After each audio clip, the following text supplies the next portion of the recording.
Just remember that Pop Culture Minefield, when it's discussing rumors, are just rumors. You have to take them with a grain of salt.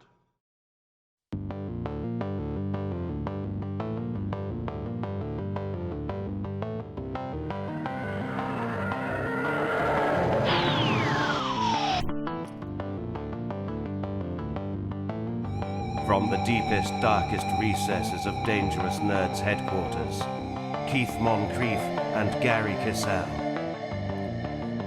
Hey guys, welcome to another episode of Pop Culture Minefield. That there is Keith. And that's Gerry. And we're here to talk about some nerdy nerd stuff today. And the nerdy nerd stuff we're going to be talking about is actually really interesting. It is the video put out by Midnight's Edge with our friend Andre. And he, of course, got the scoop from Mikey Sutton. And lay some stuff on, educate us, Keith.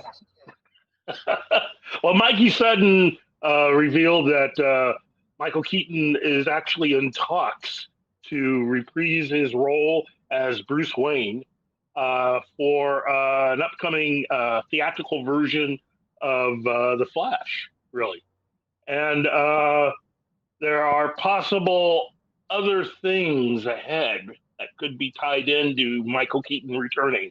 So basically, we're not talking a one-off, but probably multiple films that Michael Keaton could be in as Bruce Wayne for really a major revival of the DC film universe.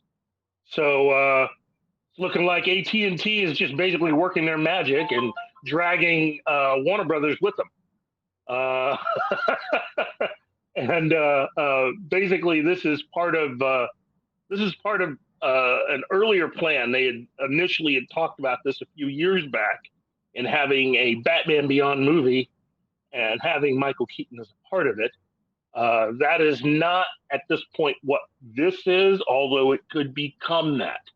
Okay, right. AT&T actually sees all of this as part of a major nostalgia push based in the 90s. The 90s now are all the rage. So all 90s related stuff is coming back.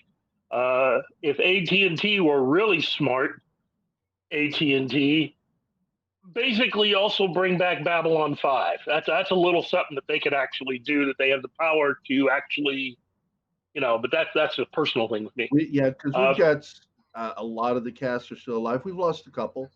But you can still gone, and the Greek gentleman, I forget his name, great actor, Andreas Katsoulis, who's actually was from Missouri. Oh, that's interesting. He was also the one-armed man in the Fugitive movie. That's right. But basically, it's looking like all of this will be part of both films and HBO Max. And according to Mikey Sutton sources, and live action Batman Beyond is being talked about again. And although this time HBO Max hasn't done anything to put this in development, but they are seriously looking at it. But right now we are all just talking. Keaton's negotiating as we speak. And that's great. So, and some of the things that Andre went over in the video, which both of us watched together, I found interesting. 4 little points. First point is the use of the multiverse in DC. Because just like with Marvel, they're both going to be touching on the multiverse. And what do you see as the differences? The biggest difference is that where Marvel is using it to help unveil more to their universe, to be able to go further into the cosmic realm, having more characters, and also using it to bring characters over like the X-Men and the Fantastic Four. So they're using it to open up their universe, whereas DC is using it to actually help to fuse a lot of their universes and films together and create a much bigger universe. Basically, it's not too far off from what the CW DC stuff has done. But without using any of the television stuff. Because as of right now, JJ Abrams's deal is that the inside word is that he wants to make a Superman movie. And he doesn't want to use Henry Cavill. Whereas you have on the other side, Dwayne Johnson, The Rock, Henry Cavill, and pretty much AT&T are thinking that, hey, this stuff that we got over here is pretty good, which is what led to bringing back Justice League and having Zack Snyder do his version. So you have these two separate camps. And if you add in Michael Keaton and what he brings in, being technically the elder statesman of all DC film right now, because he is his movie came out in '89. Originally it would have been Christopher Reeve, but Mr. Reeve passed on a few years back. So that leaves Michael Keaton. And as we discussed before, I can actually see AT&T at least wanting to put an offer out there to possibly, bring back one other cast member from '89 Batman, which would be Jack. I think Jack should come back. If they did it, I don't know, because he is in full-fledged retirement. Yeah, he is in full-fledged retirement, but there as was reported in Midnight Edges' video by Andre. I find it funny saying it. It's a double possession. It's Midnight Edges video. There's been discussions of Todd Phillips and Joaquin Phoenix's version of the Joker, but if they can make any decision they want within that, because it is its own separate universe. Right. If they decide not to do it, that's all right. But just think of it. If you're able to get Jack Nicholson if you give him what I like to call the Sean Connery deal, which is based on his appearance, $1 million appearance for one scene in Robin Hood, Prince of Thieves.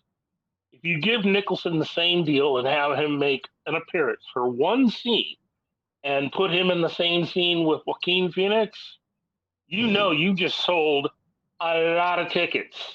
I mean, flat out, that's $700 million you just made right there. Where does he get those toys? Don't just stand there, Bob. Go ask him. Okay, so, and the thing I found interesting too in watching Andre's video is that this would be related to Batman and Batman Returns, and not the following Joel Schumacher films. And rest in peace, Joel Schumacher. I love many of his films. I just didn't like his Batman movies. But I don't blame him for that. I blame Warner for that. Yeah. Warner was wanting somebody to basically sell toys, not tell stories. Let's not get derailed. Because we're running out of time, and I want to go over 2 more points. One more is that one of the things that was brought up was that Keaton could end up being the Nick Fury as Bruce Wayne of the DC universe, and I think that's brilliant. That's freaking brilliant. I love that idea. And then the last one was, what does this mean for Greg Berlante? You know what? I know that when we had talked before, I used a certain vernacular way of describing what JJ has done to Berlante's chances of being in film. But let's just say he got C-blocked. And JJ's presence at Warner Brothers has pretty much thrown all of Berlante's dreams and hopes, dashed them completely. I think he's relegated to TV, and along with a lot of the actors and actresses from any of the TV shows that he runs, I do not see this movie or any future films having any of the stars of any of the television series to be a part of it. Right. And if there's to be a new Joker, if they cannot get Joaquin Phoenix to do a deal, and you can't get anyone else to come back that has previously played the Joker, then you just have a part opened up to every male Hollywood actor between the ages of 21 and 60 that might want to become the new Joker, at least for one of these movies. And again, DC, you can say a lot of stuff about DC and the way they run their films, but even Kevin Feige has to give it up to DC. That's 2 actors have played Joker. Both of them came away with Academy Awards, one for Best Supporting and one for the coveted Best Actor. Well, going back to Greg Berlante, though, yeah. I mean, we could easily see him out of a job with the shit that's going on. Maybe. Look, Berlante's doing well enough to stay on TV. Here's my sentiment about that guy.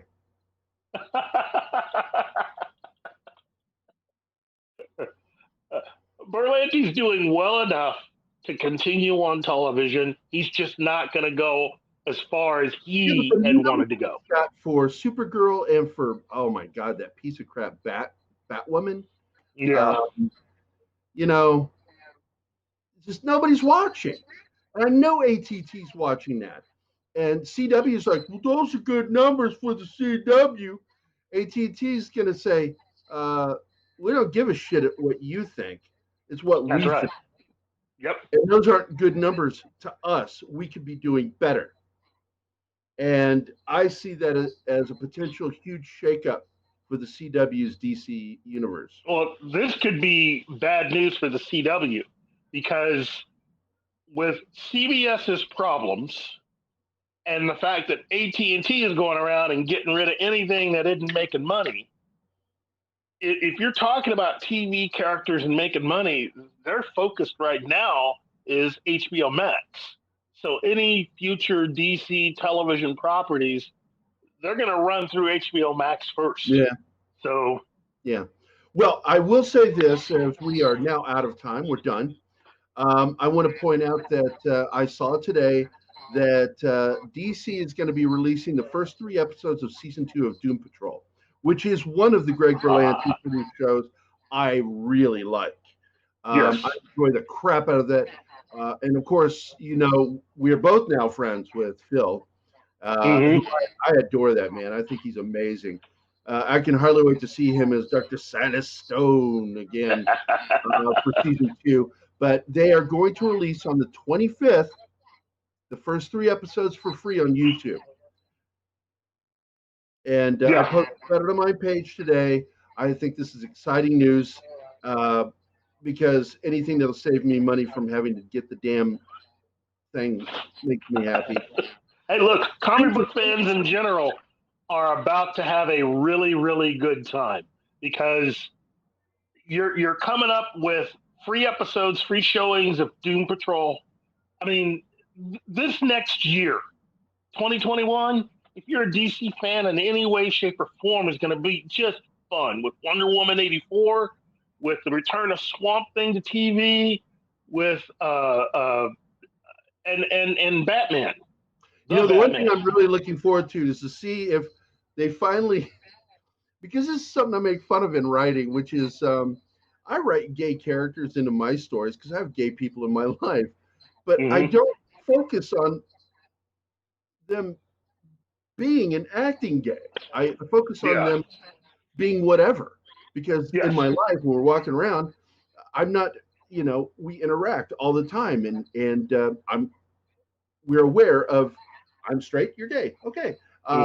Whereas they hyper focused on the one gay character in that show and his relationship last season, which was really distracting to the overall story arc. I hope they grow up from doing that, because it's fine that he's gay if he has a gay relationship. So I don't care. I think that works, but make it part of the story, the overall story. Stop pulling him off to go off on his own little story arc and taking away from the episode and the rest of the characters.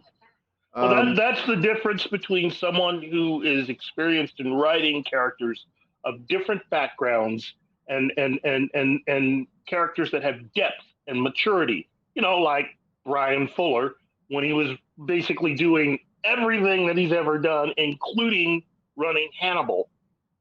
and say Alex Kurtzman, who took over for Fuller, making Star Trek Discovery, Yeah, exactly. which isn't well balanced. No. So there you are. Okay, guys, thanks for coming. Thanks for watching. A big shout out to Andre over at Midnight's Edge, as well as Tom and Rob, and of course to Mikey Sutton and Bom Maciano, who is his agent. He's also a friend of mine. He's the one who hooked me up with meeting Mikey, and he's Mikey's agent. So there you go, friends. We love Mikey. So that's it. We're done here. Keith, you want to tell the people? Get off our lawn. Yeah, you bastards. See you next time. Yeah. Hey guys, thanks for watching Pop Culture Minefield. If you've enjoyed the show, please remember to like and subscribe, and don't forget to hit the bell icon. Remember, you can find us at Pop Culture Minefield on both Facebook and Instagram. Thank you again.